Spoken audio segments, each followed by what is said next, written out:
এই যে দেখুন, খুব সুন্দর আমাদের দেশের ত্রিপুরার অনেকগুলা মানুষ বলে বাইরের প্রবাসের যে খেজুর পাওয়া যায় রমজান মাসে, খুরমা খেজুর।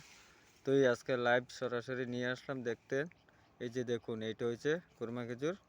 এইটাকে আরও একটা মেডিসিন দিবে, পাকলে পুক্ত হইলে তারপরে নরম হবে, তারপরে খেতে পারবেন ভালো করে। এই যে দেখুন, আমার আরেক ভাই খুব যত্ন করে দেখাশোনা করছে ওইটাকে।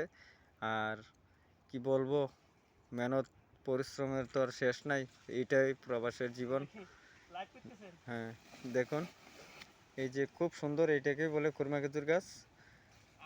আমাদের দেশের মানুষও বলে খুরমা খেজুর গাছ কীরকম কীরকম ধরে, তাই আজকে নিয়ে আসলাম সরাসরি লাইভ দেখাতে। তো এই দেখুন, এই যে আমার আরেক প্রবাসী ভাই বাংলাদেশি, খুব আমাকে সম্মান করেছে, খেজুর দিয়েছে খেতে, খুব মেহনত করছে। দেখুন, প্রবাসের জীবন এটাই ভাই।